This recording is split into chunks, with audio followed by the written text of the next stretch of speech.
you ready? I'm ready. You sure? Yeah, this is actually, we're doing this video ahead of when we're actually releasing this to the Market Center. So you're first to get the details. Yeah. So, in digging into fourth quarter stats and how that affects buyer and seller activity, and how that affects your choice to work with Tony Morris and the Meridian Group. That's awesome. Yeah. Hi gang, this is Tony Morris with the Meridian Real Estate Group, and I'm here with Erin Wilson, the team leader for the Keller Williams Signature Partners office, and today we're going to be talking about fourth quarter stats. For some of you, that's going to be extremely boring, and for others, that is going to be awesome, and I know you're excited about it. So these are important statistics that will help affect you or your decision on how to sell your property, when to sell it, and what you're going to sell it for, as well as where to enter in the marketplace for purchasing and how important it is to make decisions now. So, Erin, why don't you kind of walk us through what some of the things we've discovered? The fourth quarter stats are out, and we're excited to hear about it. So, I like to get to the punchline of the joke, right? We're pretty fast moving, and so I think what we're going to see here as we dig into this is really you've got a period of time here in the next 3 months, really to make a strong selling decision and move forward in selling. And we've got a window of time before the summer inventory hits, where there's additional competition on the market. So some of the stats we've got. So we'll review fourth quarter, and then we're also going to take a look at 18 to 19, right? Because we are seeing some things overall in the market, and then of course how fourth quarter performed, which there's seasonality that goes into that. So there are a decrease of the number of solds that happen in fourth quarter, and that's a natural ebb and flow to our market. And yet sellers are still getting every bit of their asking price if they price the property correctly. We're going to talk a good bit about the importance of that. With the right agent, right? And so it's important to know that making the best decisions for you based on the motivation is the best course of action to get where you want to be in a time that you want to get there. Fantastic. Right. So let's start with maybe just where what we found out about the sales price increase or decrease since year over year fourth quarter. What are we looking at? So if we're talking 18 to 19, sales to original list price in 2000 overall for the Metro Atlanta. So we're talking the Metro Atlanta area. That's 14 counties around Metro Atlanta. That was about 97.5% sales price to list price. And so what that means is that the price that the house comes on the market at, and then the price in which the property actually sells at, and what that percentage difference is. And what was the difference between last year and this year? And so 2019 it was 97.2%. So you may think, okay, that's not a very big difference. Yeah. It's 0.3% difference in the market, and in that sales price to list price. But overall, what we've been watching is that when you have pockets of areas, that there are some areas that are still selling really strong, right? That are getting pretty close to their asking price at 100% of the sales to list price, and yet there are other areas that are starting to decrease. And so that's why it's so important to go hyper local information as to what you're experiencing right there where your house is. So we're going to talk a little bit about that being West Cobb area as well. So we'll talk about that Cobb County area. Absolutely. So fourth quarter, there was also just a little bit of a reduction in the sales price to list price for fourth quarter, and then but overall 18 to 19 was just about a 0.3% difference in reduction in the sales price to list price. So tell us why that matters. Yeah. Well, so here's my question is that if you're talking about not selling a property, coming on the market and listing it correctly right out of the gate, what's happening? I had one more follow-up question before we go there. What was the failure rate for these listings? I mean, if you're not coming out on the market and you don't hit it right away, everybody thinks, well, I'm just going to test the market. I'm hearing that quite a bit because they don't know. They're thinking, and we're getting agents that are advising them, well, they told me I could get X, or my neighbor got Y, or whatever that scenario is. But the question is what are we seeing if they don't price it right coming out on the market now? What's the failure rate? Has that increased year over year? Right. So number of failed listings actually has increased, and it's increased to just about 9%.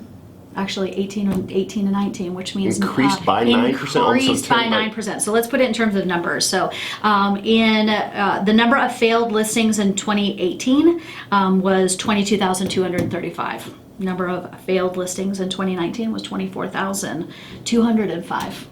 So that's almost a 9% increase in failed listings, making it a scenario where even more how important it is to come out on the market. So this is almost telling us that there's a point now where people are in the buyers in the market are hitting a level where they just simply won't purchase anymore. They've hit a spot where it's just too high. That's So right. what we talked about That's earlier was the fact that the national average of increased wages on average, especially here in Atlanta as well, is a 3% increase. However, Atlanta's seeing year over year over year an 8 to 10%, Right. 5 to 10, but it's typically right around that 8% increase in values on the properties. Right. And that's Appreciation. Appreciation Which over 10 can years. feel really good because you can Right. look back over the last couple of years. If you purchased, 3 and 4 and 5 years ago, that feels really good as a seller. Right. 'Cause But the challenge now is that when they go to sell, the problem is that 3% increase in wages and an 8% increase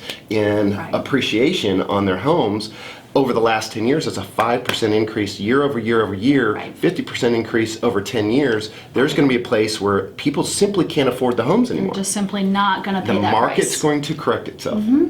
And that's what I think we're seeing right now is this failure in listings. People are still pushing the envelope saying, hey, listen, let's price it, see what I can get. That's right. But we're learning, and we know this, you and I know this, and good agents do, that if you come out on the market too aggressive and you don't price it right, you're going to have a price reduction and you get that stale bread effect. Right. And then I've seen these numbers. You don't sell it in 7 or go into contract 7 days, it's 7 right. weeks. 7 weeks. Buyers are thinking, it's what is 7 wrong with months. this property? Right. Why has it been Right. on the market so long? Right. And if they're with a good agent, the agent's going to come in and say, I think we can negotiate this seller down. Way down.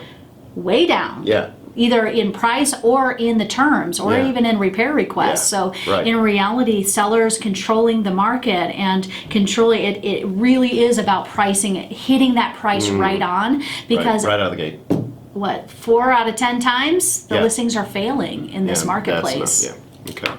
All right. So tell us some more stats. What are some Yeah, good so stuff? one of the What other do we things do? that we watch very closely is the increase on days on market, right? Because in reality, that's also a telltale sign of what the buyer demand is. So Okay. there's been a over 19 over 18. There's been a 10, just about an 11% increase on the days on market. So what's happening is that buyers are starting to pay less. Right. Sales price, list price going down. Days on market starting to increase, Right. just ticking up ever so slowly. Sure. But an 11% increase year over year, that's a significant jump Yeah. in days on market. Yeah. And In so, 1 year. In 1 year. Now, you may think, okay, it's because the average went from 28 days on market to now 31 days on market. And so in reality, what that actually means is that it's actually increased carrying cost. It's actually, you may think, well, what's the big deal about selling in 30 days or more? Sure. Maybe even 60 or 90 days. Sure. Some folks may think, well, it might take a little bit to sell, and I'm not going to take the first offer that Sure. comes in the door. And so, but in reality, the way to maximize the marketing and maximize the actual net to the seller in a time frame that actually works for them is to price it right within those first 2 weeks, not to test Right. the market and Right. say, we'll be at this price for a couple weeks and Right. then we'll start to bring it down, because that actually is what decreases the sales to list price average. And then ultimately, where we're seeing 40% of the listings Right. actually fail and Right. not accomplish their goal Sure. of actually selling. So those are the main ones. And then we do see a significant increase in the price reduction percentage. It's at 5%. There's been a 5% increase year over year of the incidences of price reductions. So Why? If it's still low inventory, why? if it's still low inventory. Yeah, so so- let's set the stage, Yeah. because we haven't given the inventory numbers. Yeah, So okay. we've got in the number of sold in 2019 in Metro Atlanta. So we're talking about the 14 counties around Atlanta, of course. 55,000 homes, just a hair over 55,000 homes have sold in Metro Atlanta in 2019. Okay. Okay, and so in reality, we've been pacing over the last 5 years with an average of about 15 to 16,000 total active properties on the market. At any given month, there's about 15 to 16 active listings, 15 to 16,000 Right. active listings on the market. Currently, we just pulled the stats just a few days ago, and it's sitting at 11,000, just a little bit over 11,000 active listings on the market. So we've had a decrease. We've had a decrease in inventory, Yeah. meaning there's less homes Right. on the market for Right. sale, Right. and the days on market are starting to tick up, and the sales to average list price are starting to tick up. Right. Yeah. So a hidden. It's a recipe. It's a recipe for what? Yeah. It's a recipe for identifying if now is the time to sell for you. Right. Your next 3 months are your ultimate opportunity to maximize that net, because there's there's not enough inventory, there's not enough competition on the market, and you would be able to, pricing it right, maximize the net. Right. And so one of the things we're also seeing, though, if we're seeing this, what we're calling a shift in the marketplace, now we're clearly identifying that there's been a shift, meaning that for so long it has been an increase. It's been a seller's market, just constantly going straight. We're feeling that ebb now. We talked about this the last time we met, about the slowing down. Statistically, we can actually prove it now that it's actually starting to slow down. We're seeing it again.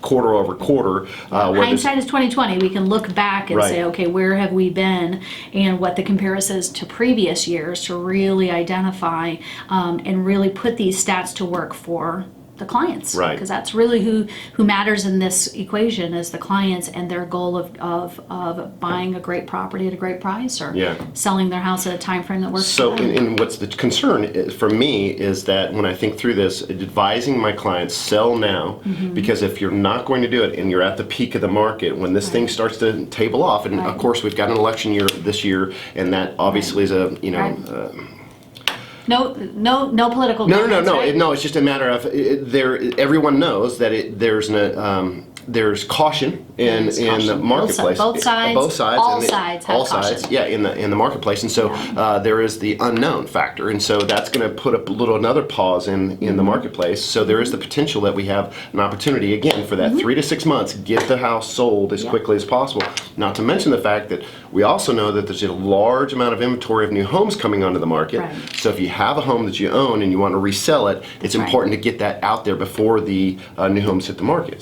Because those new homes, if somebody's looking in the $350,000 to $400,000 price range, and they have the choice between a 10-year-old house and a new construction house, likely they're going to pick the new construction house in the same price point. Yeah, and then on top of that is, if you don't sell it now in the next 3 to 6 months, there may be a decision to make that, okay, if I need to get the maximum amount, I may need to wait for another 3 years, because as this thing drops, how far were you able to drop it, and are you going to chase the market? Are you willing to wait for that 3 to 5 years for it to start picking back up? I remember back in 2007 when the crash happened, and we're not even talking about a crash now, so please hear that. But when the crash happened, it lasted for 3 years. The bottom hits in 2010. Everybody scoops up the inventory, investors, and that sort of thing. But it wasn't until 2013 that we equaled the prices of 2007.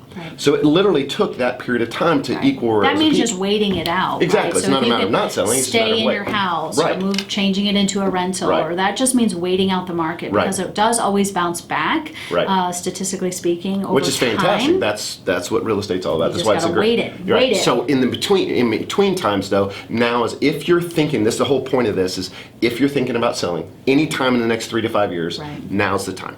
Now's the time to get out there and sell. There's a tipping point, right? Yeah. Well, if you're looking for, if the motivation is the highest price, That's right. of course, everything can matter in motivation on whether or not they're going to sell, and you can sell at any time. So we know sellers sell for lots of reasons, and sometimes maximizing the net isn't the core motive. That's right. In selling. Sometimes it's timeline. Sometimes it's flexibility. So that brings up another option. I think you're going to go there. It does, actually. So Keller offers. Tell us about Keller. And this is the reason is, so if motivation isn't necessarily the best price, sometimes it's time. What are some options that we now have to offer our buyers or sellers? There's a new player in town. It is this idea of an instant offer, Instant offer. Now, instant offers are not actually new, because investors have been doing instant offers forever. The component to that is the technology advantage of instant offers. So the cool part of this kind of partnership with Tony's team and Keller Williams is that Keller Williams has developed a program called Keller Offers, which actually allows for Tony and to offer to his clients an instant offer option. Meaning, sometimes the timeline is the driver. Sometimes there's situations, life events that happen that the clients need to sell in a timely manner. Meaning, I need to be in Florida in 2 weeks. Like, I got to get out of this house. I don't Yeah. have time to do the, Sure. the painting. I don't have time Job to do transfer. the showings, the open houses. Sometimes that causes anxiety. Maybe they have lots of dogs. Right. Condition-wise may a lot of dictate it. furniture. Some of the, maybe other reasons that Sure. would cause them to not want to go through the process of putting their house on the open market. So there's lots of factors within that. And yet our job as agents is to identify, to really to dig into what we call the needs analysis, to make sure that, to figure out what options are best for you. Because so this allows them, the Keller Offers allows for the team to be able to give an instant offer option. Meaning, if we're coming into a situation, identify, okay, what really needs to happen in the sale of this house? Right. There may be a need to get an offer instantly. Yeah. Saying, what is it going to take for me to sell my house today? Right. And that has been unheard of in to have that instant access Right. to a buyer. And so what happens is that really there's three options. There's number one, typically speaking, maximizing the net is putting the house on the open market Right. for buyers to bid. Right. So we know that maximizes the net. So that's the first option. The second option is this Keller Offers option, to saying if there's a timeline demand to get an offer instantly to be able to sell the property with seller representation. Absolutely. That's the key to this equation is that if you've heard of other instant offer programs like the ones you hear on the radio, that going direct to those company doesn't allow for seller representation. Right. You're not getting representation in those instances. That's right. They are representing their own interests. And so in this equation, going through the Keller Offers option allows for you to have seller representation, to be able to sell the house instantly. There is an inspection period, so they will talk about condition requirements, and yet the timeline can be done within 2 weeks or less. Yeah. Which is an amazing option. So we know that netting the most money can happen through the open market, and yet if the timeline is the motivator, if that's what's really important in this scenario, then the Keller Offers is a viable option. And then the third one, because there was three, is traditional investors. Right. Traditional investors typically come to the table, and I would say that they're going to want to pay more like 60 to 70 cents on the dollar. Right. And so that is where you're not going to maximize the net. And so this way with Keller Offers, you're going to be able to kind of bridge the gap between the two, Right. get something that's a little better as far as a net to you, but in a time frame you can control Right. with seller representation. Right. It's fantastic. All right, so in review, I just wanted to summarize the importance of fourth quarter stats and making sure that we price your home right when we first hit the market. Keep that in mind. Also, the convenience aspect, if you decide that you want to sell your home right away and the price isn't, or the most value for your home isn't the most important thing to you, it's more about a time or convenience, we can do Kelly Offers and we can help you with that. Also, just if there's an aspect of your thought process that you're not ready to sell your home but you've decided to stay and renovate, we can certainly help you with that. We've got preferred vendors that we can assist or that we can provide for you that I think would be very valuable in that process. If you need to reach out to us, our website will be at the link below, and we look forward to serving you in the days to come. All right, thanks.